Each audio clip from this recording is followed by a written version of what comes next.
Good morning. Thank you for joining us for today's webinar.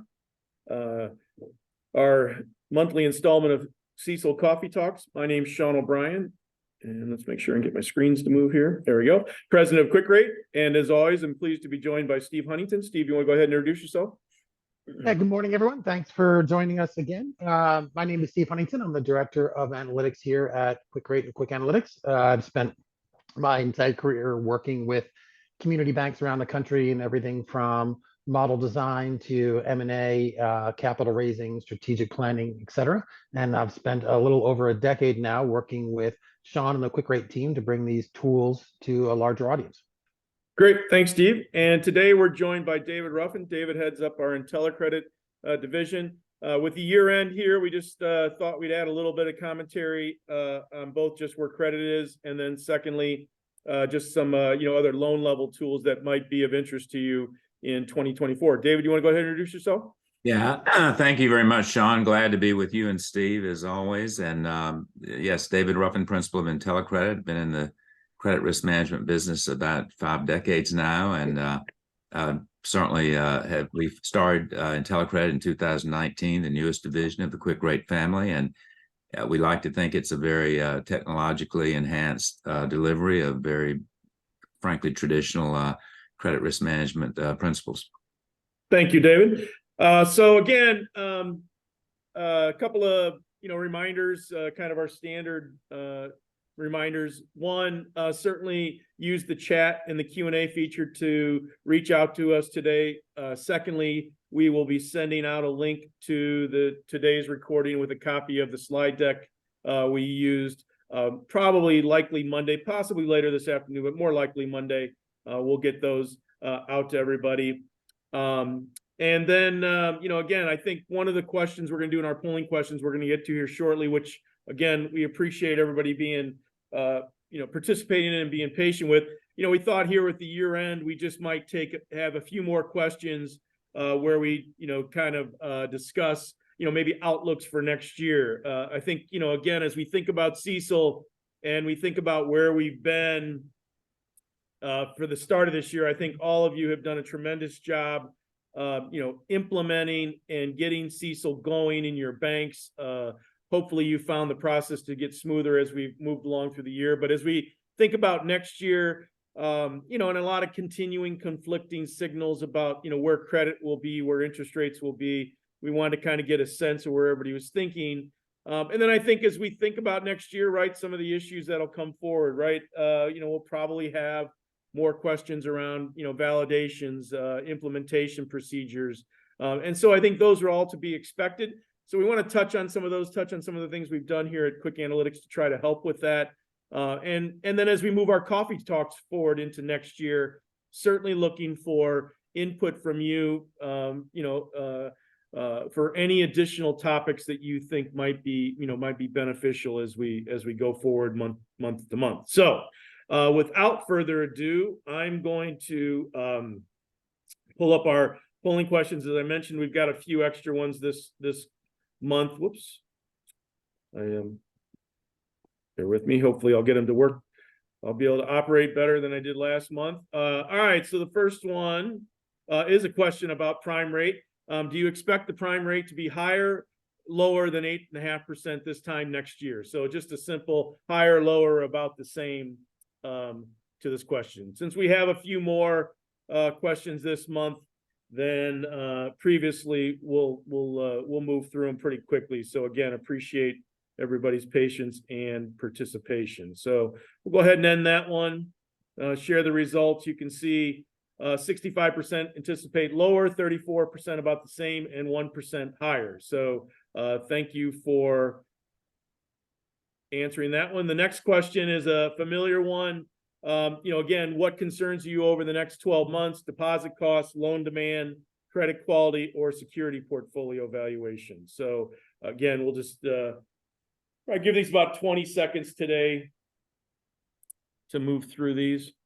I think it's been helpful for us just to, and again, I think in next month's we'll just kind of share how these trended again over the course of the year.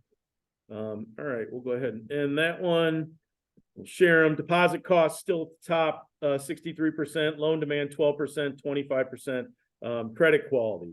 All right, next up, deposit outflows. A simple yes or no. Are you still seeing deposit outflows at your institution? You know, I think last month we started to see this slow a little bit, but you know, again, I think obviously for all of us, this is something at the heart of what we do. So want to keep our fingers on the pulse of this one. So we'll end that one. 53% said no, and 47% yes, are still seeing deposit outflows. All right, next up, credit quality. Whoops, that one's not going to load for me. All right, let me go back to that one. Why won't that one launch?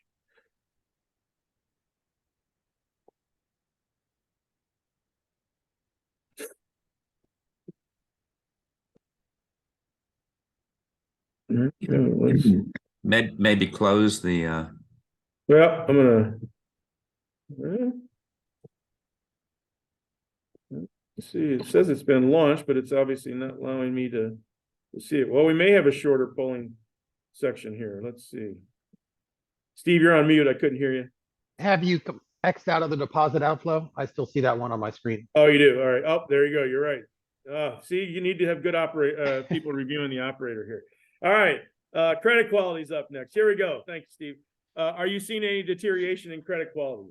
Yes or no?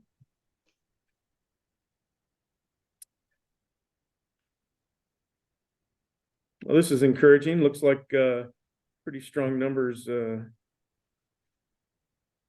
here. So we'll go ahead and end this one. 2/3 of you, 68% of you are not seeing any deterioration, and 33% on rounding still are beginning to see some. So let's, whoops, I did the same thing. Let me go back, stop share that one. And we'll go to the next one around earnings. So this one, again, as we think about 2024, are you budgeting for higher or lower earnings in 2024, or about the same?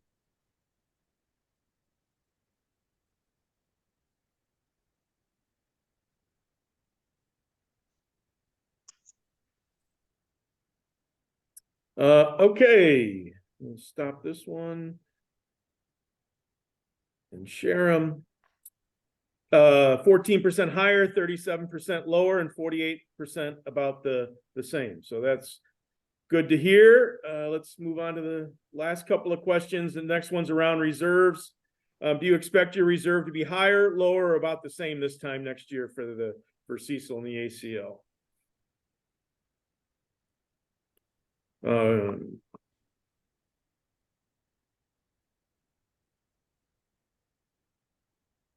Okay. Share those.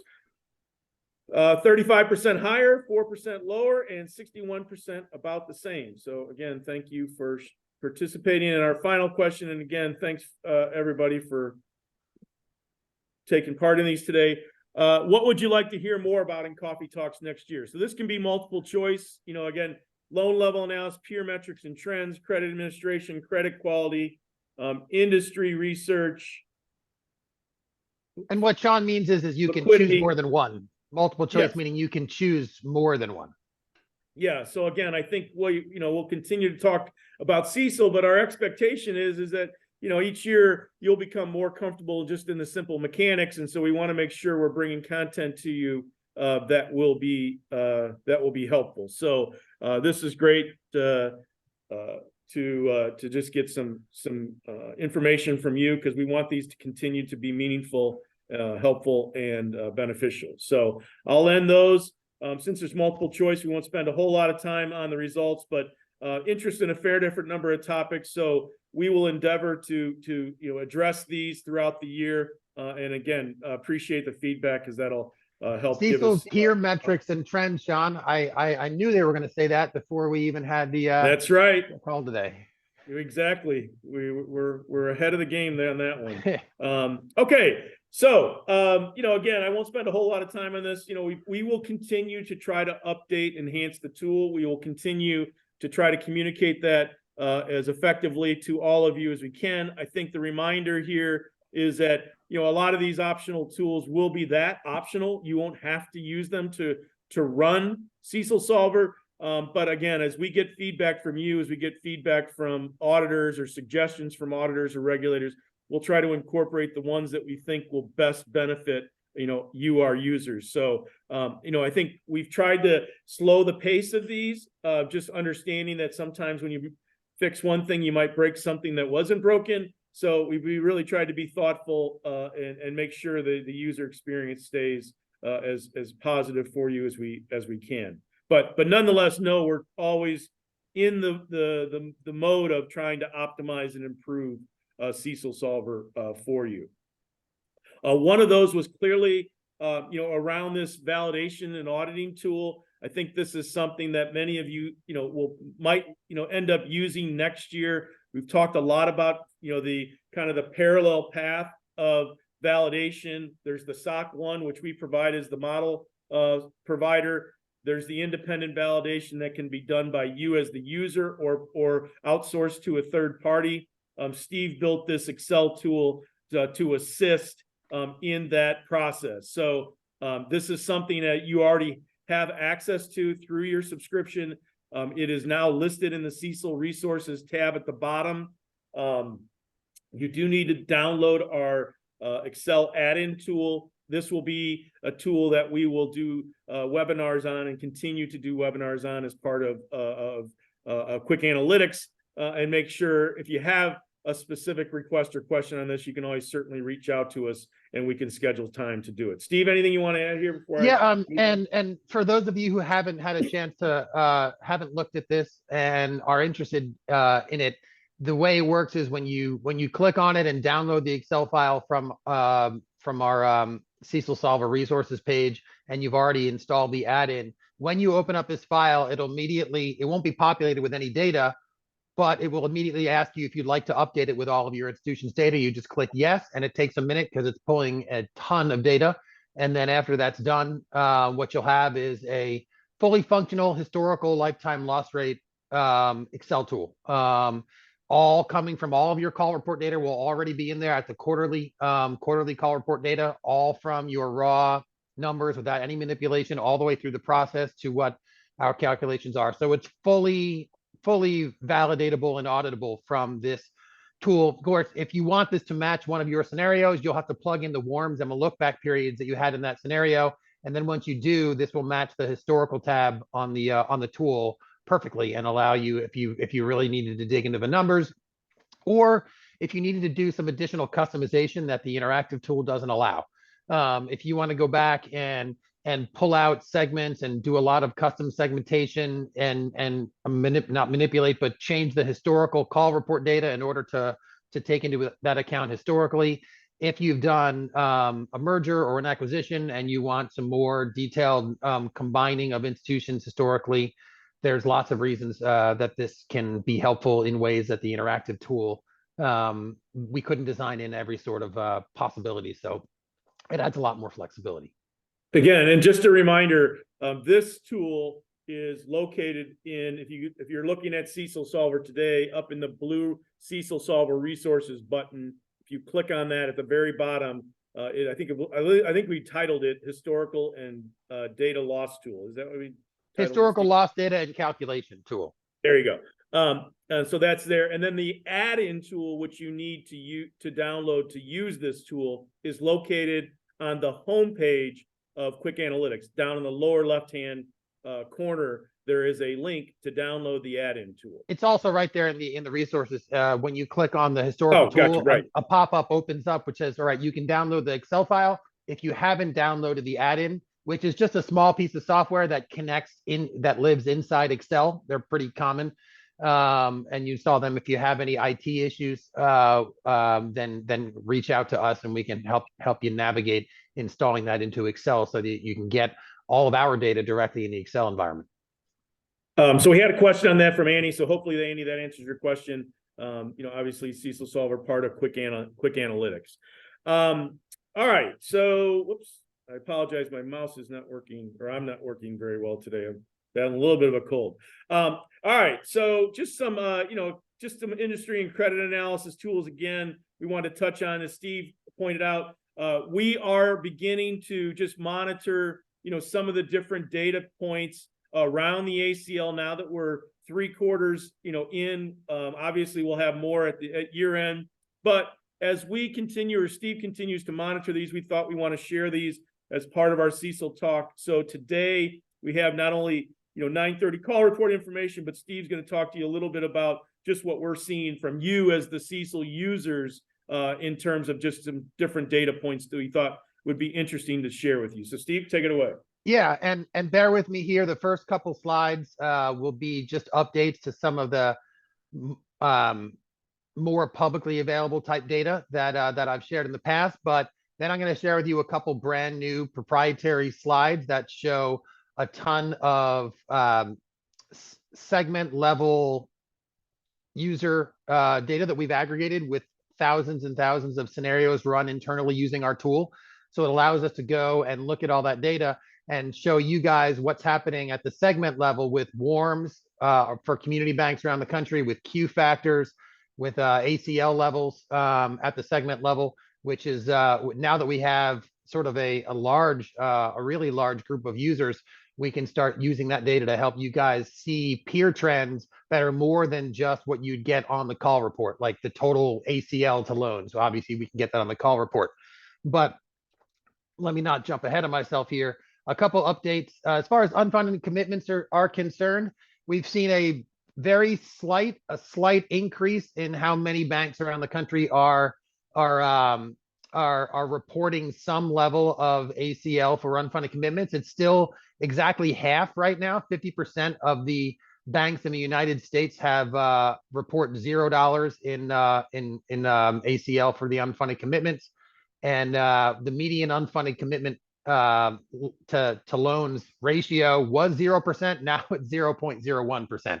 So I think that's a reflection of, as you guys are going through the auditing process and the exam process with CECL, something you haven't really spent much time on historically is thinking that much about your unfunded commitments, right? And projecting possible losses if they were to be funded.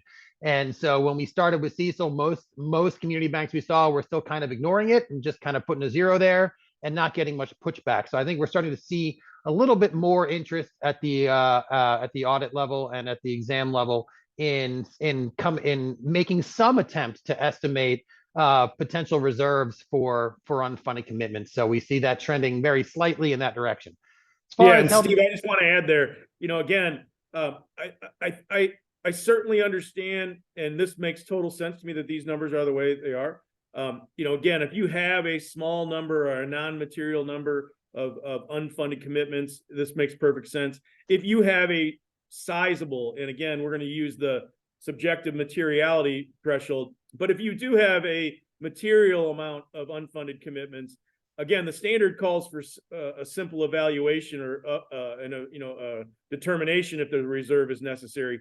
But I think I'd probably save myself some regulator or auditor anxiety by having something in there. So that's just my 2 cents. Again, but if you start to have a meaningful amount of unfunded commitments, I think you're going to attract attention if you have no reserve in there.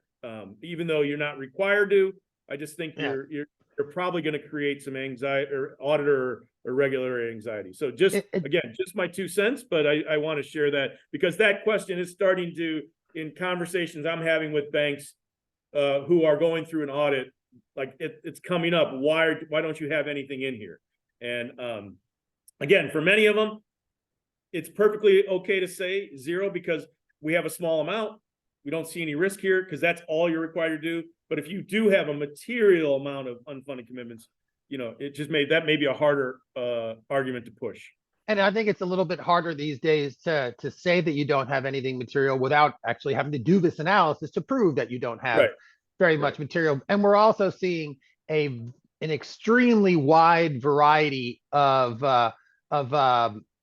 expectations from auditors when it comes to the calculations and unfunded commitments. I mean, a lane wide enough you can drive a truck through, right? Some auditors are not putting much time in it, and we have some auditors for really small community banks who are getting really, really picky with some of the calculations in there. So it's going to be, everyone's going to have a different experience with with that, I think, going forward. As far as the securities, the HTM securities is concerned, while 38% of the banks in the country had some level of held maturity securities, only 6% of you guys reported any reserve on that. And that what that means, and that may be completely appropriate, it probably is. And that's because the vast majority of those held maturity securities have no credit risk, real credit risk, right? Therefore, the ACL percentage on held maturity securities, median is 0, 75th percentile 0, 90th percentile is only 4 basis points. So it's pretty negligible, not really that applicable to the vast majority of community banks out there. Yeah, Steve, hey, we had a question come in. Have we seen criticism of what is classified as unconditionally cancelable, which is backed out of the unfunded commitment ACL calculation? It depends on what you're classifying as unconditionally cancelable. That one has been more defined in the last few months. It was very questionable there was 2 definitions of unconditionally cancelable, and this is genius of the accountants and the regulators to not agree on this for whatever reason. But the regulatory definition of unconditionally cancelable is more forgiving. And include some other loan types that, like some types of HELOCs, depending on how the contracts are written and whatnot. The accounting definition of unconditionally cancelable is more strict. And so we typically see unconditionally cancelables for credit card portfolios. That's the one that's pretty much, pretty standard. Is that your entire credit card portfolio is going to be unconditionally cancelable because of the way credit card contracts are typically written. Other things like overdraft as well, but it's a smaller portion than some people were trying to get away with earlier on when they took a more liberal approach to the definition, and the accountants fought back and stuck to their guns, and it's a little stricter. Yeah, and so there's a question come in again about the rates, and so again, in Steve's earlier point at the top, the median for the reserve level is 0.01, and the 75th percentile is 31 basis points, and then the 90th percentile was 65. So again, depending, that's for all banks. I would say anecdotally what I'm seeing is something in the range of 5 to 25 basis points for most community banks. Somewhere in there is what we're seeing is a reserve rate for unfunded commitments. So again, take that, these are the broader call report numbers, so obviously capturing the entire universe. I will share anecdotally, that's what we're seeing. And then let's to follow up on Steve's point, right? The credit card one's the easiest, the other ones, you get a little bit more conflicting. Yeah, I've seen similar in general, on the whole, reserve levels in that range. I would agree with that. And the big difference between your reserve level on your loan portfolio and on your unfunded commitments is that they're commitments to potentially lend, but what is the likelihood that you will actually fund that loan within the next year or before the next time that you have to contractually renew that obligation?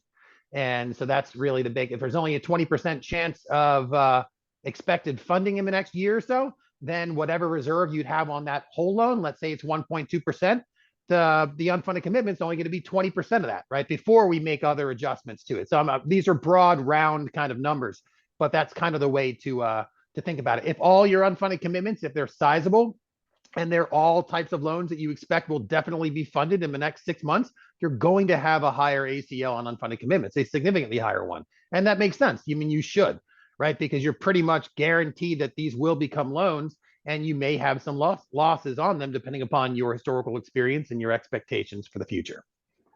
Great. And then now we had another question come in. A comment about using unconditionally cancelable to remove reserves from cash secured loans. So again, you can all monitor the chat. But then the next one was, if your commercial lines are set up as demand notes, are they unconditionally cancelable? I do not necessarily want to wade into the fray of what the accountants are going to define as unconditionally cancelable, because I haven't necessarily agreed with it in the past. So I guess that's me punting on the on the question. But since the accountants are the ones who are really deciding all this, I would say they're the only ones whose opinion really matters. Yeah, and as Steve said, it's not consistent. So, again, I would take the position that you want and just be able to, articulate the defense of it, and have them tell you otherwise. Again, for most banks, we're talking about something that's typically not terribly material. So I'm not sure it will garner much attraction this year. I think this is an area, again, that we've said, I think in a year or two, we'll probably get a little bit more attention. I think if your bank comes under stress, then I think these become a lot more central to the conversation, because if those lines are to borrowers who are experiencing distress, obviously they're going to say, hey, is there some potential for loss here? So that's really the point of this whole exercise, was to really determine if you had lines, because that's the example from the last crisis, right? Problems are always fixed in the next cycle. This was fixed by saying developers who had access to lines when they were in trouble during the last financial crisis were able to access them. There was clearly risk in those lines. That underwriting today, that might not be the issue. And so again, everything's always on a unique case, bank to bank example, but that's the problem they were trying to address. So again, if they're non-material, they're to strong borrowers, it probably doesn't matter in the grand scheme of things. If you start to experience stress and you have lines to borrowers who are in distress, now there's going to be a lot more focus on these lines. All right, Steve, sorry. You can jump back in there. Sorry, no, I'm done with this slide. All right, so let me move it. There we go. So this is another one that we've showed in the past, and this comes directly from QwickAnalytics. If you go to the allowance for credit losses interactive financial page on the website, you can see these trends. And what we're looking at here, and I wanted to look at this so we can compare it to what we're going to see on the next couple slides. This is all call report data, and we're just tracking over the last few quarters for the bigger banks, right? The bigger banks that have to fill out this disaggregated reserve data. If you remember in the call report now, institutions over $1 billion in assets have to fill out their allowance at the segment level, but with minimal segmentation, right? Those 6 segments of the portfolio. And so we can see some level of trends in reserves at the segment level. And we see total reserve levels were about 1.2% median for larger, not the biggest banks, but the 1 to 5, 1 to 10 billion sort of range of institutions. And we saw a slight decrease in reserves in the third quarter from 120 median to 1.16 median, which is a trend that we'll see in our own internal data in a second here as well. Sean, next slide. Yeah, just the one thing I want to add here, right? Sure. So again, I think this is a really interesting page, right? From previous coffee talks, I'm big on directional, analysis. So if you look at this data, and as Steve said, it's the medians for these larger banks, but where they were from a year ago, right? So again, granted, only 6 pools of loans, but construction loans, reserves rose 9 basis points. Commercial real estate rose 2 basis points. Residential real estate stayed flat. And so the idea is we just want to give you some commercial loans. You can see, I was going to repeat them all, but you can kind of just see where they're thinking about it, right? Because obviously, and again, part of the reason why we felt like this would be helpful is arguably they have a lot more resources being dedicated to determining what the reserve balance was, right? This was, again, the foundation for the Fed in their scale tool, where banks could start their analysis if they chose to do it that way. So it's meaningful information. Again, we're going to continue to track it, but I think if you're just trying to get a sense of where other banks are seeing their reserves, this is always a great page that you already have access to in QwickAnalytics to monitor. Okay, now we're going to get into some of the different scenario trends that we've seen amongst our users. Steve, take it away. Yeah, this is a good one. The next one's going to be everyone's favorite, but this slide. So what we did, and what we've been talking about doing for a while now with everybody, is to look at the data that we've been able to aggregate from the thousands of user-run CECLSolver scenarios over the last year or so so that we can start seeing trends. These trends right here are not different data necessarily than what you can get from the call reports. The next slide will be, because it's at the segment level, but just so we took over 2,500 scenarios that's been run since the beginning of this year, and showed median, 25th median and 75th percentile trends in total ACL to loans, meaning that's the total allowance for credit losses, including the loan portfolio and unfunded commitments and all ACL divided by the loan portfolio. And what we see is medians of around 1.1 to 1.2%, and unfunded commitments, Sean, as you alluded to, is right smack dab in the middle of your 5 to 25 basis point range. Actually is, and you notice that's been increasing in the first quarter of our users. So this doesn't necessarily match the last slide where we said that there was barely any, slightly above zero reserve for unfunded commitments on a percentage basis. But the users of our tool are probably a little bit more focused on it and know how to calculate it because our tool provides it. And so they're more likely to actually go through the analysis and have some values. But we've seen it creep up from 13 to 14 to 15 basis points, median values for unfunded commitment ACL to as a percentage of the total. And then held to maturity securities, as we mentioned before, is pretty much zero across the board. The next slide is, I think, where we want to spend a little bit of our time, where you guys can use as a great reference. So we had over 2,500 scenarios run by users this year, and each scenario has all the data for every segment of the portfolio. So if you're looking at 15 to 17 segments of your portfolio, you're talking about over 50,000 segment level user scenarios that we were able to aggregate and look at and share this data with you guys. It's a big enough sample size that it does come pretty close to matching the trends that we can get nationally from all the banks, community banks in the country, using call report data. So, and if anyone needs to know, some more information about who all the, like how many institutions are integrated, what they on average look like, right? So you can argue that they're similar enough to you that you can use this as reference data. We're happy to provide that. But what this shows is our median warms by segment for all the thousands and thousands of scenarios that we've run. So we can see here, this would be a great starting point for institutions that are trying to get a feel for whether their warms are appropriate or similar to industry averages. There is no industry average. There's no provider of data that has community bank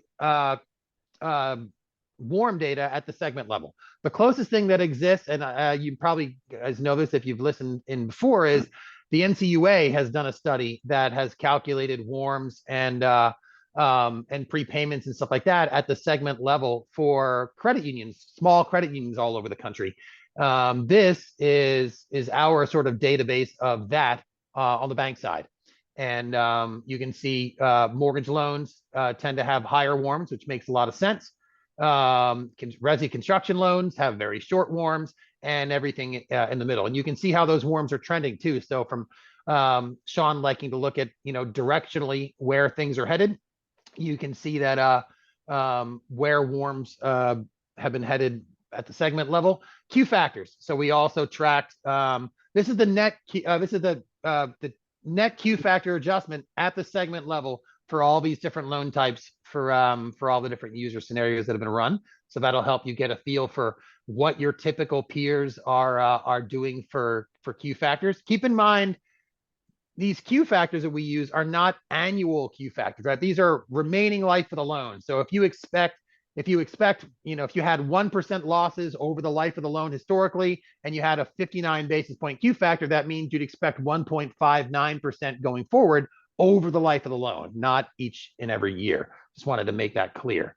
And then finally, the third section is first, second, and third quarter median values amongst all of our scenarios for just the reserve as a percentage of a loan. So this is just the loan, the ACL for loans as a percentage of total loans. And we see that if we look at for total gross loans, 1.03 in the first quarter. That's all the way in the bottom right. 1.08 in the second quarter. So we definitely saw an increase in reserves in the second quarter, and that's backed up by the call report data as well as other industry trends. And then we saw a drop in that in the reserve in the third quarter. If you remember from a couple slides ago, we showed about a 4 or 5 basis point drop when just medianing all the banks in the entire country, and we see a 7 basis point drop when we use our proprietary database. So a very close match. Sean, anything to comment? Yeah, just a couple of points to make. Thanks, Steve, and thanks for putting this together. So, as we indicated, and I apologize, I'm battling a little bit of a cold this morning. We wanted to start to track this data and share with you. So this is our first real attempt at 3 quarters of data. We thought we were at the point where it's helpful and meaningful. We'll continue to monitor this. We will share slides of the deck today in the email that will come out on Monday. But we'll also start to publish this and share this with all of our users on a regular basis, when we have the data after, each quarter. And so hopefully, again, as we move forward, it will become even more meaningful. We'll maybe be able to dig even a little bit deeper. There was a comment in the chat about the 1 to 4 family resi being a little bit higher. Could that be impacted by some banks using the standard warm calculation versus the enhanced, where we take into account, or the bank would take into account amortization payments? I'm sure that has an impact on it. But I think your conservative nature, right? If you're more, some institutions have almost no loss history over a very long period of time. And so they're trying to overestimate their warm so they can get some sort of losses into the historical perspective of their calculation. Is that, there's no one way to calculate your warms. There are subjective decisions to be made with prepayment assumptions and warm assumptions as well. And some institutions, many on the call, are being very conservative with their warms, and they're using 9, 10, 11, 12 years for warms for the mortgage portfolio. If you're taking into account amortization and all that kind of stuff, you're not going to see values nearly that high. So again, this is not a reflection of how we think things should be calculated. This is a reflection of what the sum total of all of our users have actually plugged into the tool over the last year. Well said, Steve. Yeah, right. I mean, as we all know, and certainly many of you have heard me say over the last couple of years, right? Reserve analysis is as much science as it is art, right? And every bank has a philosophy on their reserve. And so again, this is just reflective of what our users are doing. Certainly not a suggestion one way or the other. But again, it is helpful in letting people know, like if your warms are more like 9, 10, 11, 12 years, and you've been wondering whether you should bring that down or could comfortably bring that down some, this is good information and good firepower to help in that argument if you're having that argument with an auditor or an examiner.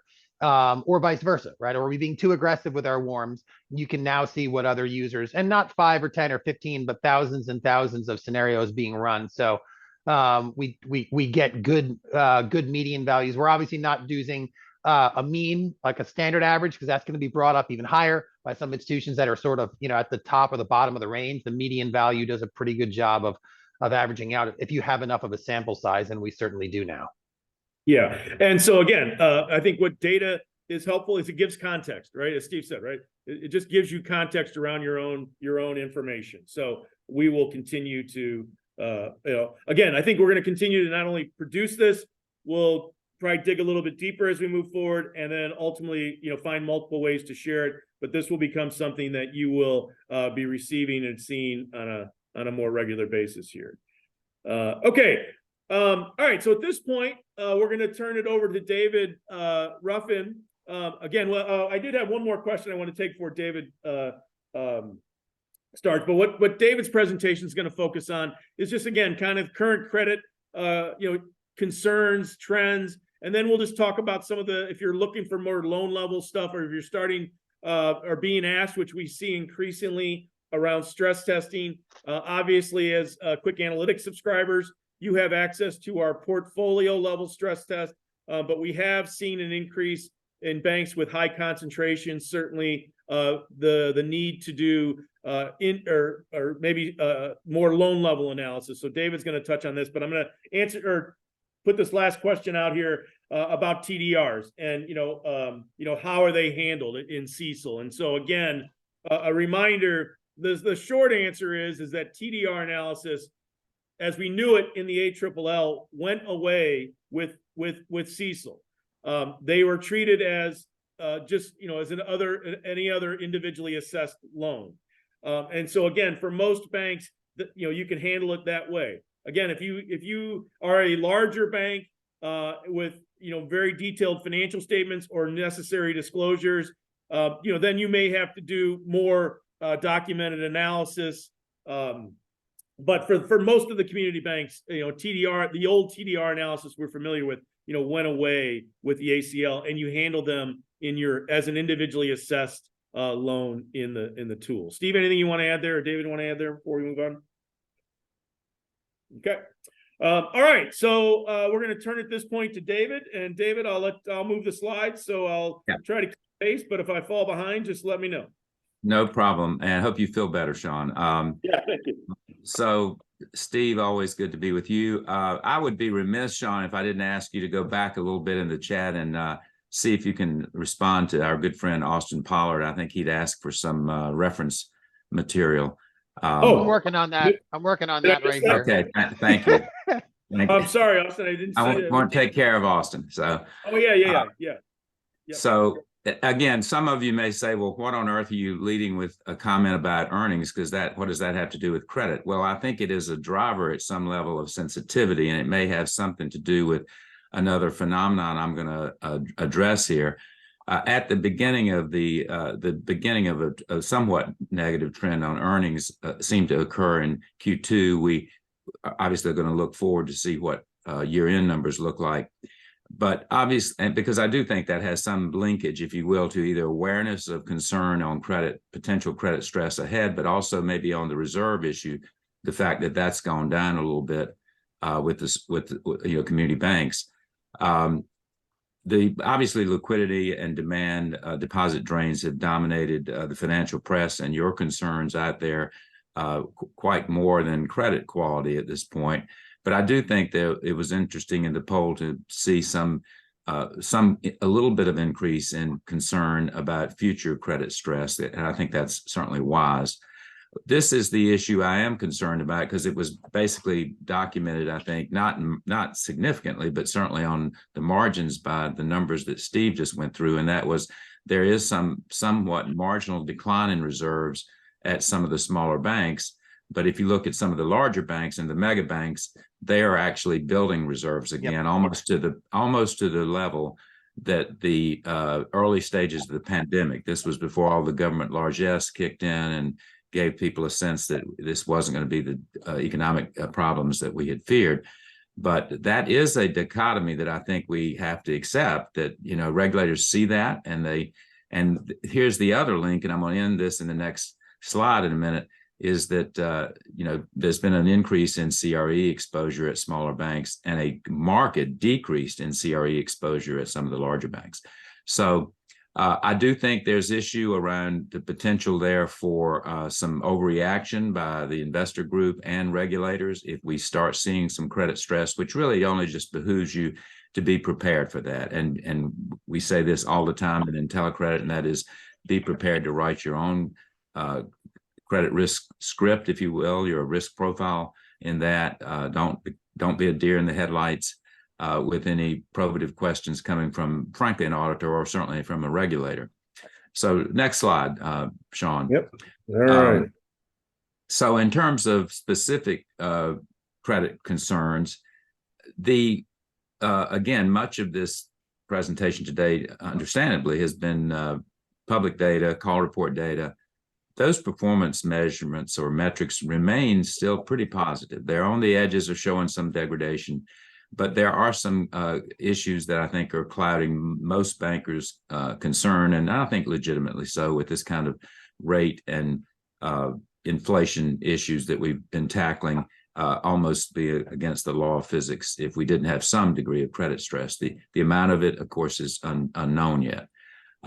Loan demand has moderated in the last couple of quarters. We'll be interested in looking at that. I'm a big advocate of monitoring your vintages. And what I mean by that is there was a big spurt of loan growth at the community and smaller regional banks in the last 18 months prior to the last quarter or two.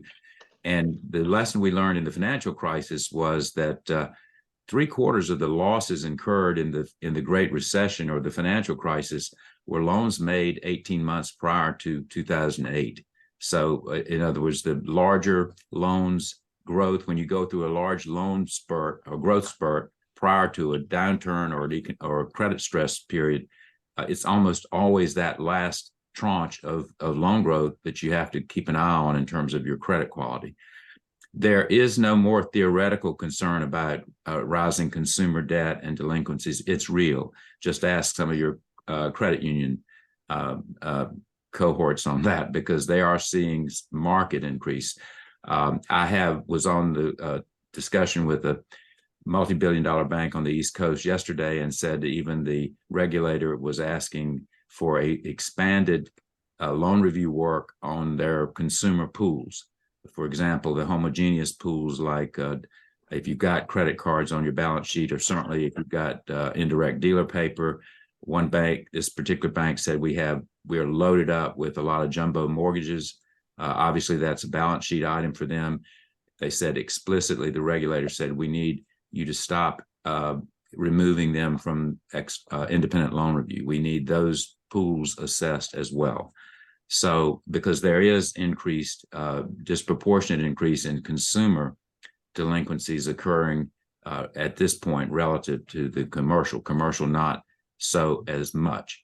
But again, it's all about CRE, it seems, and that is, and again, this is another issue that I'm not trying to be a naysayer in this or doomsday guy. I would have no credibility with that, but I do think the reality is this: if you believe objective statistics, that a lot of what fueled the loan growth in the last 18 months for smaller banks came from CRE loans. And it's exactly the opposite momentum of what the larger banks and some of the investor groups, they've been running from CRE. Smaller banks are seemingly growing. One statistic said this is just since the pandemic has gone from 17 to 27% of the U.S. market share of CRE is now being financed at the communities and smaller regional banks or the non-mega banks. So those are just some concerns. Again, I think we always believe, and those of us that are in the credit world adhere to this axiom, which is early detection of your credit problems always correlates to lower losses. Early detection is critically important. We certainly think loan review is a key part of that. Next slide. And before we go beyond this slide, Sean, I just wanted to remind everyone, IntelliCredit is really about three things. You've heard us talk about loan review a few times. We feel like that our more efficient, less intrusive process, embracing technology, gives clients a lot more efficiency around the loan review process, but still a thorough. There's companion with that is our very robust diagnostic tool called the Portfolio Analyzer, which gives you 24/7 ability to understand and detect emerging trends, hotspots that may be developing in your portfolio. But a third leg of IntelliCredit has really become very focused on with us, and that is stress testing. Again, you certainly understand the difference between QwickAnalytics and IntelliCredit. It is largely driven by the fact that the energy source or the information source for QwickAnalytics is obviously call report. Steve's and Sean have done, as you say, do an excellent job of understanding and aggregating and slicing and dicing that. Our world in IntelliCredit is the non-public, idiosyncratic data, but that's really what some people call that your DNA, which is unique to your bank. It's not public data. Only you have the privilege of seeing that, unless you're in the throes of an examination or an audit.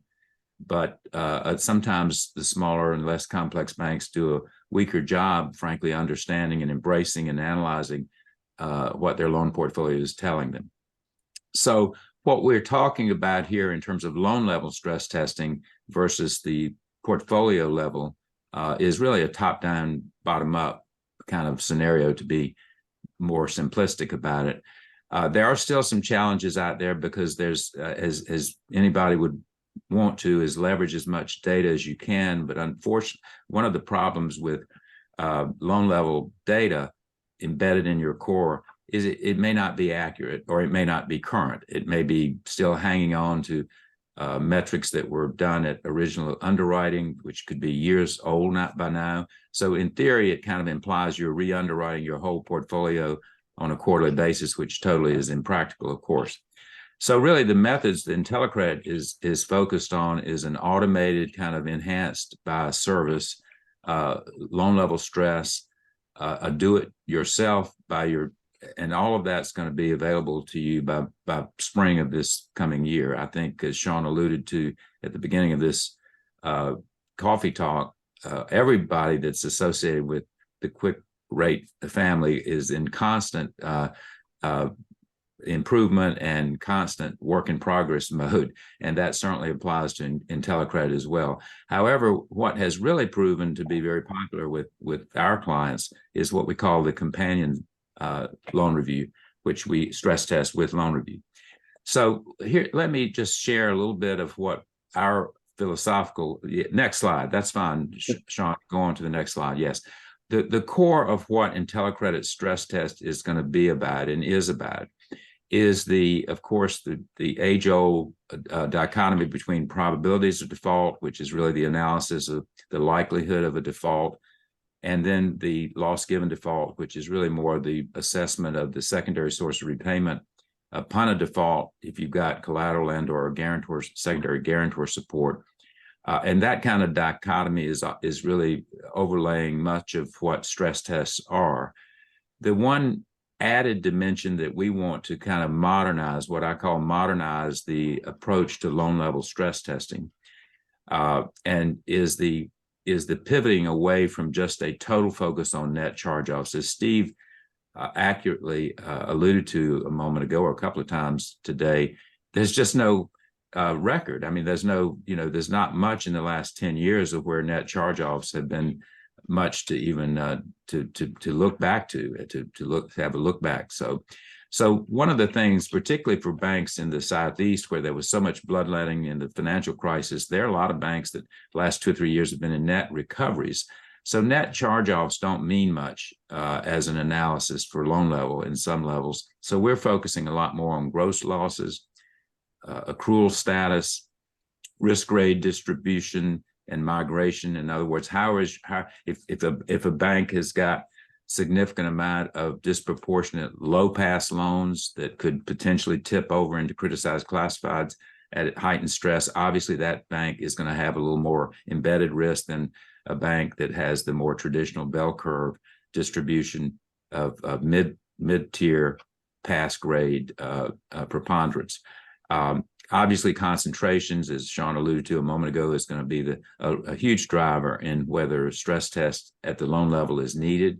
And then, of course, loan growth. I think there are certain banks that have enjoyed a lot of loan growth, which had to happen, frankly, because we had such tepid loan growth there for a while. If you carve off the non-organic PPP activity. So again, this is the kind of approach we're taking now. The companion loan review is really, frankly, patterned after what the FDIC suggested a few years ago would be quite adequate for non-complex banks.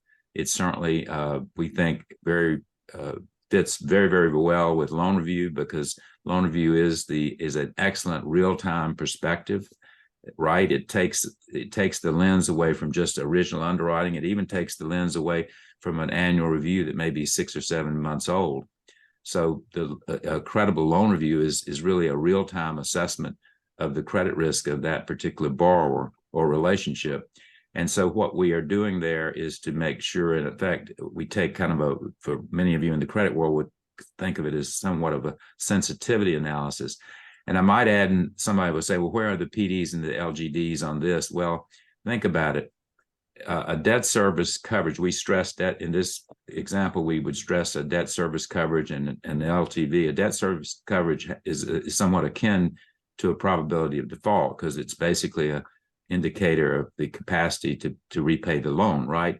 An LTV is more akin to a loss given default issue about where is your secondary support once a default occurs.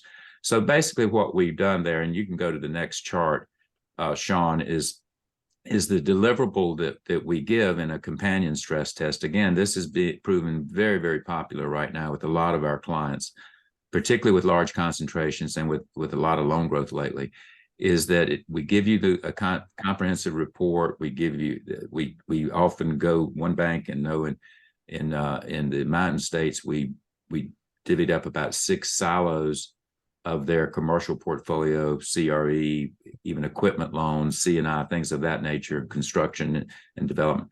And we basically do a stress on those portfolios while we are doing the loan review. And we do it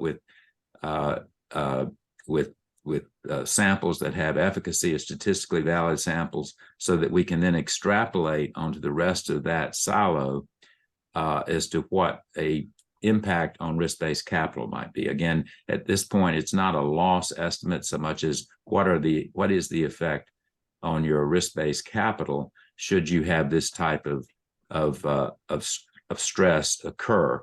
We all know stress test is theoretical exercise to begin with. The one thing we do add that I think is again proving very positive is that beyond the theoretical negative impact on your capital, we give you the specific loans that need to be kept in the focal point of where would you need to go first, which loans would have the most significant impact on your capital, if you will, upon a stress scenario. So it's in that sense, it gives you very, very focused information about your loans that theoretically are being stressed. So again, we look forward to working with you on all aspects, whether it's loan review, whether it's the portfolio analysis, portfolio analyzer work we do, as well as now stress test emerging quite much in our, many of you on this call are probably not required to do stress tests. You're not DFAST, you're not CCAR, but certainly everybody we're hearing is in many cases being said, well, next time regulators are here, we want to see more robust stress testing done.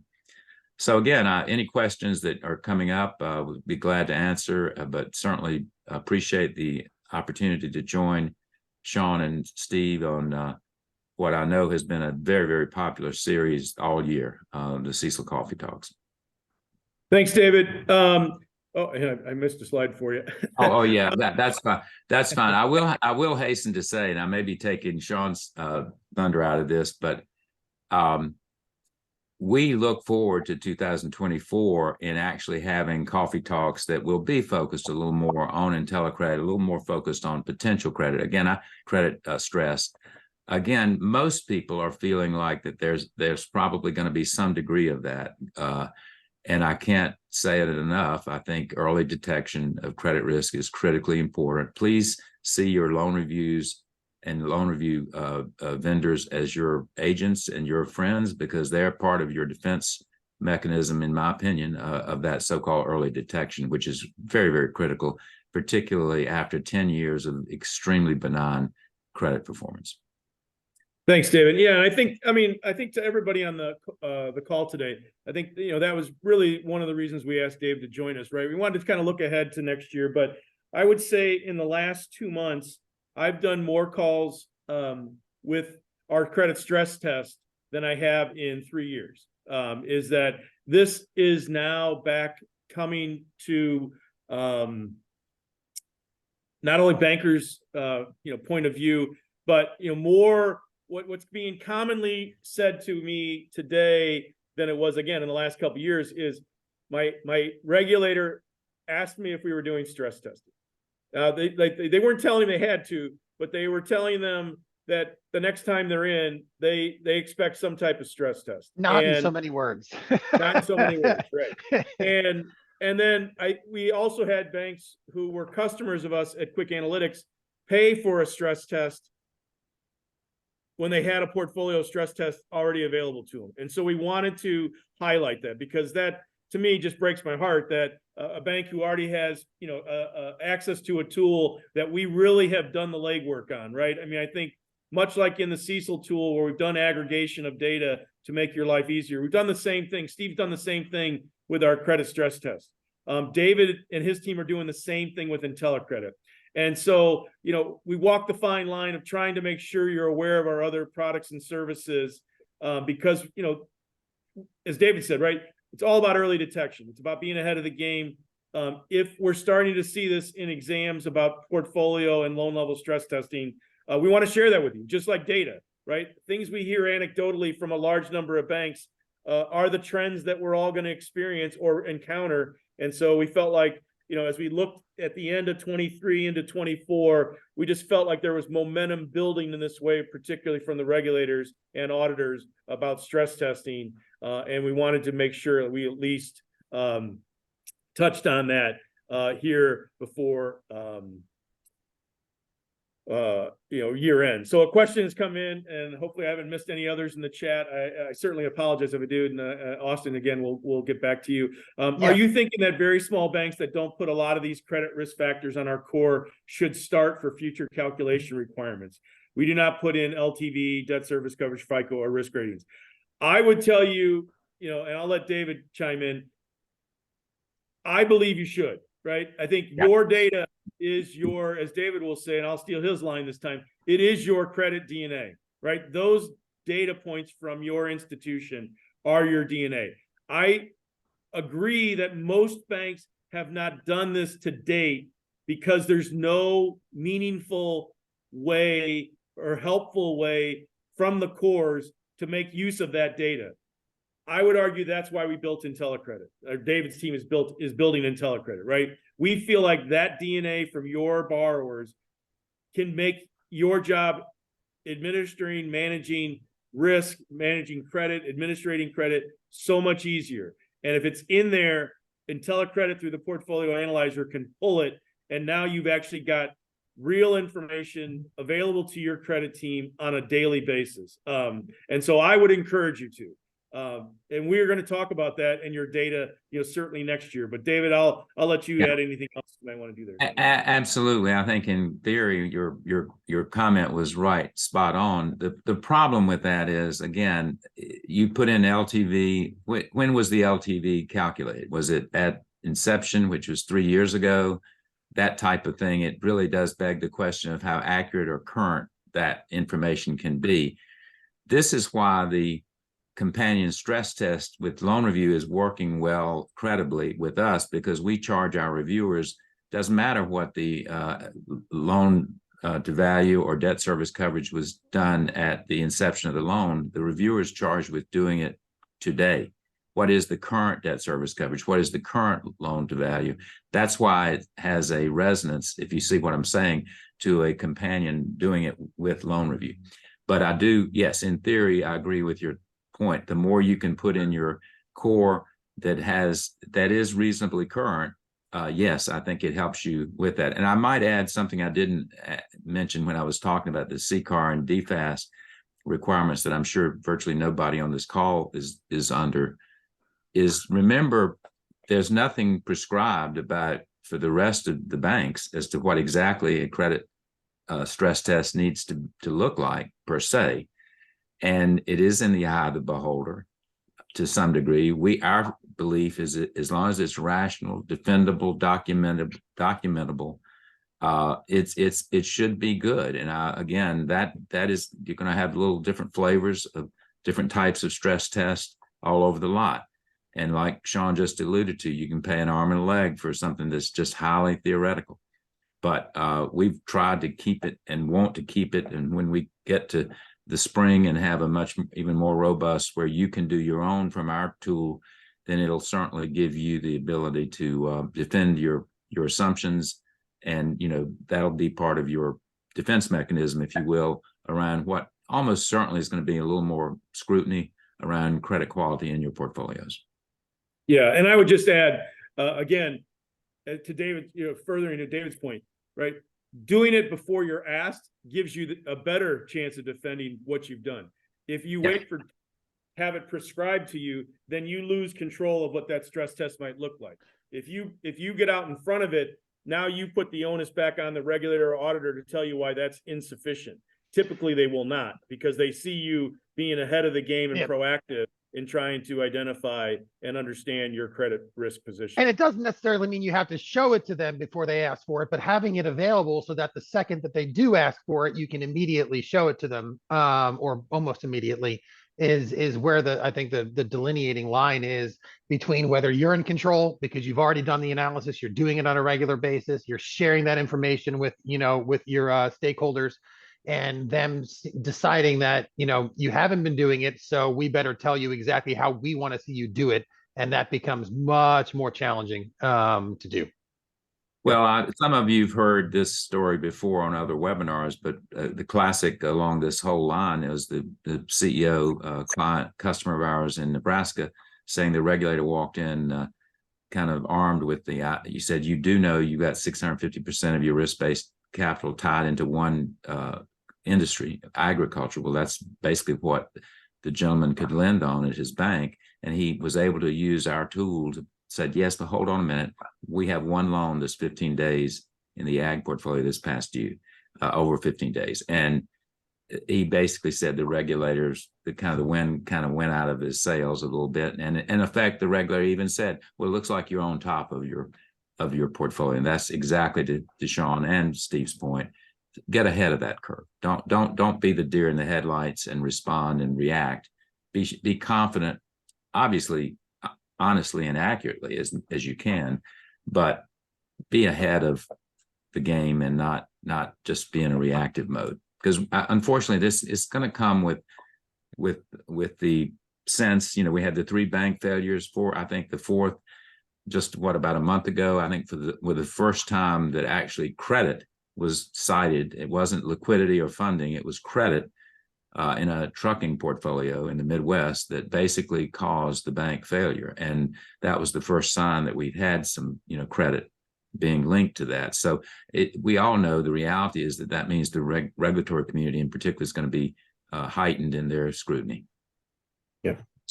Okay, so I know we're getting up here on the past the hour. So just a reminder, we will have another quote unquote coffee talk for QwickAnalytics, right? So we'll talk about some of the different tools that are available to you on the next Friday. It's already here. Steve and I will jump back on and we'll just again remind you of some of the other tools that are available to you as a CECLSolver subscriber to QwickAnalytics that you might not have noticed or paid much attention to this point. We'll be back in January for our first coffee talk of 2024. So certainly encourage you to register, knowing that if you register, you'll always receive a copy of the slides we use and a link to the recording. So again, look for Monday, an email from us that will contain results of the polling questions, a copy of the slides, and a link to today's recording. So we thank you so much. Oh, also, if you want to learn a little bit more about IntelliCredit and not hear it from us, hear it from one of the a banker's perspective, you can view a previous webinar, this one with Mitch Moss from Outdoor Bank, who talks about how his using our tool is helping him with both internal reviews and their credit analysis. So certainly encourage you to watch that at your leisure. On behalf of Steve and David, I want to thank you all so much for making these coffee talks this year. I'll certainly let them chime in as well, but it's gratifying that we have as many banks register each month and attend. And so hats off to you for making this series what it is. And we'll look forward to coming back to you in 2024. Steve and David, anything to share before we let them go? Nope. Certainly. Thank you again for allowing me to attend and look forward to working with you all into next year. I hope everyone has a great holiday. Steve, anything? That's it for me. I'm not much of a talker. You know that. That's right. And on that note, we'll leave it. All right. Thanks, everyone. Have a great weekend.